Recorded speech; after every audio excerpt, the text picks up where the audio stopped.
Buenas noches, mis queridos Antipeje. ¿Podría ser que la desigualdad explicara el fenómeno Trump, el fenómeno Brexit y el fenómeno Andrés Manuel? Precisamente por eso podremos decir que la gran transformación que se vive hoy en el mundo no es producto de un gran cambio económico. Es decir, la idea de que la desigualdad creciente explique a Trump, al Brexit, a Andrés Manuel o a todos los demás que hemos visto en los últimos años no tiene sustento. En buena medida porque la desigualdad no ha crecido, por lo menos no significativamente, ni lo ha hecho en todo el mundo al parejo. Al contrario, por ejemplo, tenemos países en China en los que la desigualdad ha disminuido en un gran porcentaje. En particular, en México, el impacto de la economía en la elección es, si acaso, marginal. Como sabemos, han sido la inseguridad y la corrupción los principales motivos de la llegada del demagogo a la presidencia. Es el cuento lo que ha permitido a López Obrador ganar la presidencia, y él lo sabe muy bien. También percibe que solamente otro cuento puede salvarlo del desastre que conlleva su o que conllevaría su presidencia, debido a su desconocimiento e incapacidad como gobernante. No debemos olvidar que en México se construyó una de las narrativas más poderosas del siglo XX, que además fue inculcada en las mentes de las generaciones mexicanas a partir de la Segunda Guerra Mundial a través del sistema educativo priista, así es, del cual proviene López Obrador. López Obrador se anuncia como la recuperación de esa misma narrativa. Por eso, su argumento de una cuarta transformación tiene tanto appeal. No ha tenido que hacer mucho esfuerzo porque su cuento resuena en la mente adoctrinada de los mexicanos, que apenas recuerdan algo de su educación primaria. Hubo un pasado glorioso que nos fue arrebatado.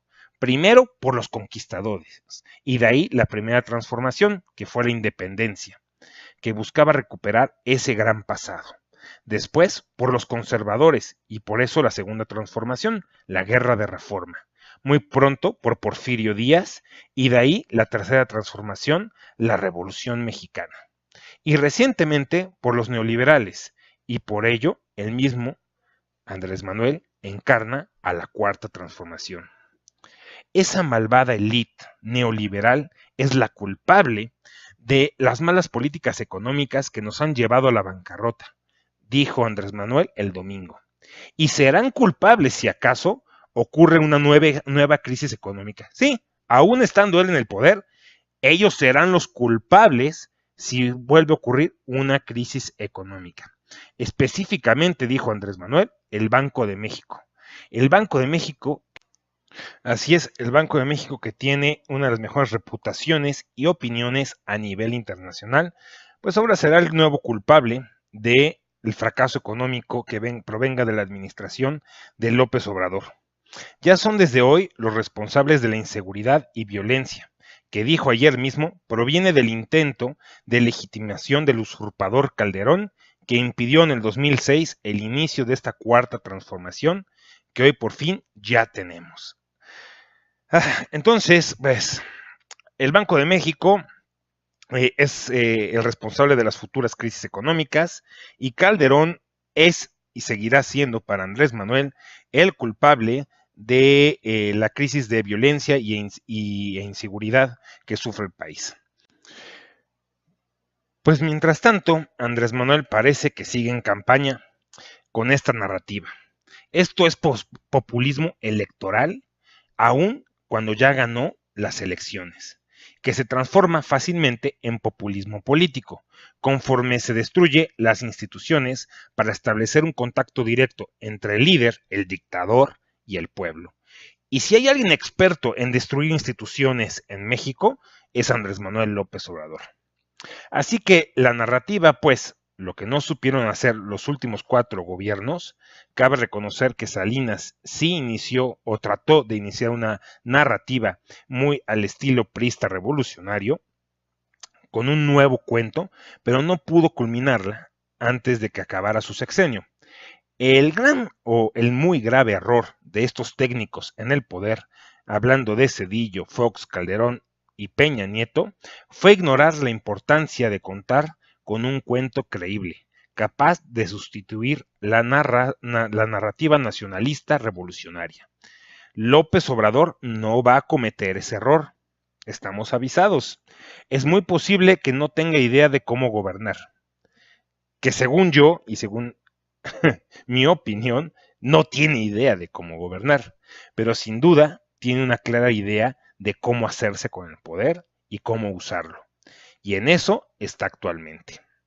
En pocas palabras, esta cuarta transformación no es otra cosa que el gobierno más autoritario que haya tenido México desde los tiempos del PRI jurásico.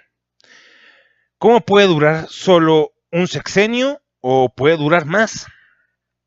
Todo depende de qué tan lavado esté el cerebro de los mexicanos. Hasta que el dinero se acabe o la inflación y la devaluación hagan imposible la supervivencia del mexicano, pues hasta entonces sabremos cuántos años durará esta nueva dictadura perfecta. En México, nuestra tradición democrática es reciente y endeble. López Obrador puede hacer lo que quiera con el Congreso. Al fin y al cabo, le pertenece. Incluso puede modificar la Constitución para reelegirse, establecer una dinastía o volver a las viejas costumbres de la dictadura priista, es decir, de la dictadura perfecta, de la que tanto se quejan sus solovinos.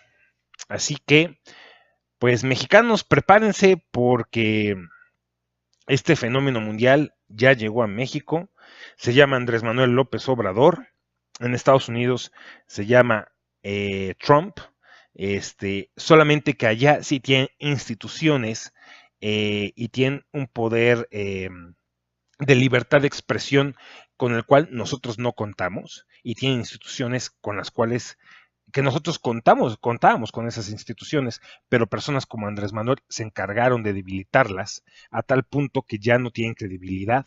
Entonces, ahora sí ya no hay quien pueda parar a Andrés Manuel. Buenas noches, cuídense mucho y hasta mañana.